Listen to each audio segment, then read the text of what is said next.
Assalamualaikum warahmatullahi wabarakatuh. Bagaimana kabarnya adik-adik di rumah? Baik kan? Semoga sehat dan tetap belajar di rumah ya. Amin. Nah, perkenalkan nama kakak, Kak Syariful Anam. Kak siapa adik? Kak Syariful Anam ya. Nah, kali ini kakak akan mengajarkan tentang sholat qashar dan sholat jamak. Nah, apa sih sholat qashar dan sholat jamak itu? Nah, nanti ya disimak videonya sampai selesai. Akan tetapi kakak di sini tidak sendirian adik-adik. Kakak ditemani oleh teman-teman kakak yang ganteng-ganteng, yang cantik-cantik. Nah, yang pertama ada Kak Amin, yang kedua Kak Ima, yang ketiga Kak Liana, dan yang terakhir Kak Latif. Nah, untuk yang pertama adalah pengertian sholat jamak dan macam-macam sholat jamak. Nah, untuk pengertian itu akan disampaikan oleh Kak Amin, Kak Saiful Amin adik-adik.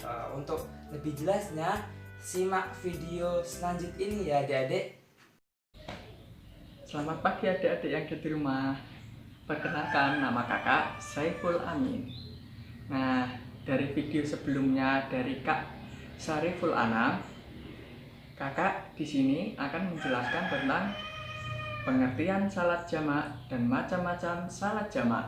Disimak ya. Apa sih Kak salat jamak itu? Salat jamak yaitu salat yang dikumpulkan. Maksudnya adalah dua salat fardu yang dikerjakan dalam satu waktu. Misalnya salat zuhur dengan salat asar, atau salat maghrib dengan salat isya. Salat yang boleh dijamak adalah salat zuhur dan salat asar, dan salat maghrib dengan salat isya. Sedangkan salat subuh tidak bisa dijamak.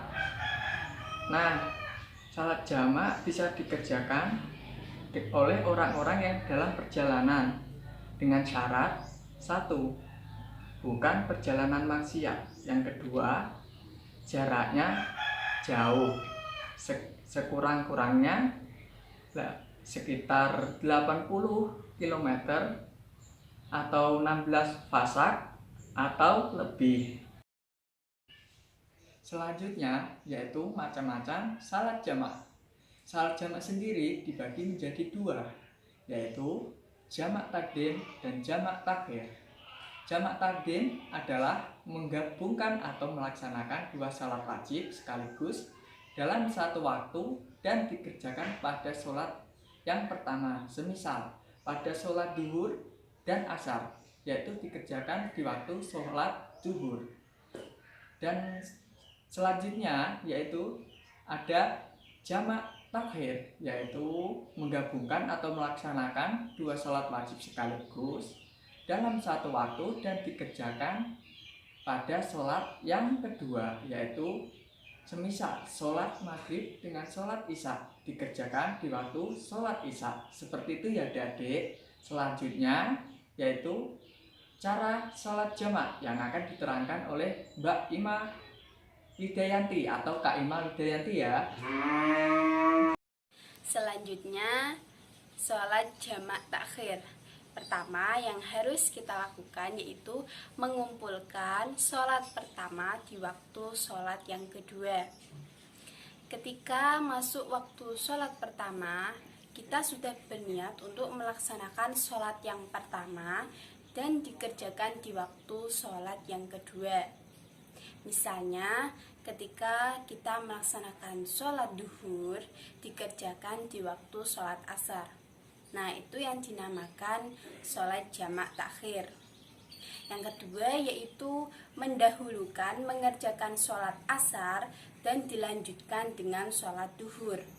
Yang ketiga, berturut-turut antara keduanya dan tidak boleh diselingi dengan perbuatan yang lainnya.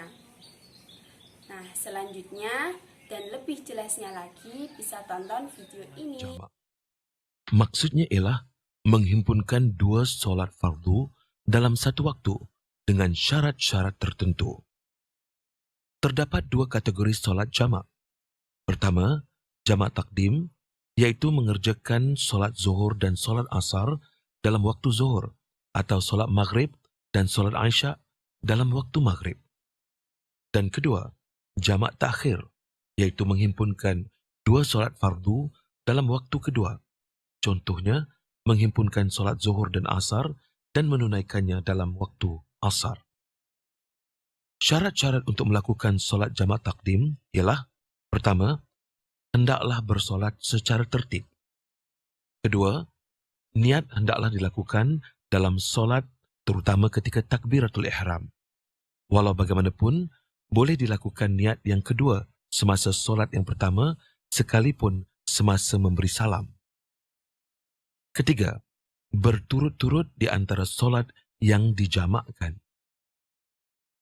Niat bagi jamak takdim hendaklah dilafazkan zuhur atau maghrib terlebih dahulu, kemudian diikuti asar atau Isya. Niat bagi jamak takhir pula lebih afdal dilafazkan asar atau Isya terlebih dahulu, kemudian diikuti zuhur atau maghrib. Pengertian sholat qashar yaitu meringkas sholat fardu yang jumlahnya 4 rakaat menjadi 2 rakaat. Hukum mengqashar sholat yaitu diperbolehkan, diutamakan bagi yang bepergian jauh. Untuk lebih jelasnya, mari kita simak video tentang radhiyallahu anhu. Nabi SAW bersabda, jika kamu keluar dari rumahmu, maka lakukanlah solat 2 rakaat yang akan menghalangimu dari keburukan yang berada di luar rumah. Jika kamu memasuki rumahmu, maka lakukanlah solat 2 rakaat yang akan menghalangimu dari keburukan yang masuk ke dalam rumah. Solat musafir adalah solat sunat 2 rakaat dilakukan di kediamannya sebelum seseorang itu memulakan perjalanan yang melebihi 90 km dengan tujuan yang baik. Setelah kembali, seseorang itu boleh melakukan solat sunat qudum sebanyak 2 rakaat sebagai tanda syukur selesai bermusafir. Antara keistimewaan Allah Subhanahu wa taala berikan kepada umat Islam ketika bermusafir ialah kelonggaran dalam melakukan solat fardu yang dinamakan rukhsah solat. Rukhsah solat bertujuan membolehkan umat Islam menunaikan solat fardu dalam apa keadaan sekalipun dengan menjamak, iaitu menghimpunkan waktu solat, dan mengqasarkan, iaitu memendekkan bilangan rakaat solat fardu. Materi yang selanjutnya yaitu tentang syarat pelaksanaan sholat qashar. Seorang musafir atau seseorang yang dalam perjalanan diperbolehkan untuk melaksanakan sholat qashar dengan syarat. Yang pertama yaitu perjalanan yang bukan maksiat. Artinya, jika melaksanakan perjalanan tapi bertujuan untuk bermaksiat, maka tidak diperbolehkan untuk mengqashar sholat. Yang kedua, yaitu perjalanan jauh dengan jarak sekitar 80 km atau lebih. Jadi, jika kurang dari 80 km, maka tidak diperbolehkan untuk melaksanakan sholat qashar. Yang ketiga, yaitu sholat dengan jumlah 4 rakaat, yaitu sholat zuhur, asar, dan isya. Sedangkan sholat maghrib dan sholat subuh tidak diperbolehkan untuk diqashar. Yang keempat, yaitu niat saat takbiratul ihram. Jadi saat sholat, saat takbiratul ihram dalam hati diniatkan bahwa sedang melaksanakan sholat qashar. Yang kelima, yaitu tidak diperbolehkan untuk bermakmum dengan orang yang tidak musafir. Jadi jika mau berjamaah, maka harus sama-sama dengan orang yang musafir. Jika tidak, maka bisa dilaksanakan dengan sendiri-sendiri. Itulah tadi materi yang telah disampaikan kakak-kakak terkait tentang sholat jamak dan sholat qashar. Nah, sudah paham adik-adik? Sudah jelas? Nah, kalau sudah jelas, jangan lupa dipraktekkan di rumah ya. Janji lo ya. Ya. Nah, habis ini tetap semangat belajarnya. Jangan lupa jaga kesehatan dan tetap semangat. Demikian adik-adik terkait kali ini terkait materi tentang sholat jamak dan sholat qashar. Kurang lebihnya kakak-kakak mohon maaf yang sebesar-besarnya. Wassalamualaikum warahmatullahi wabarakatuh.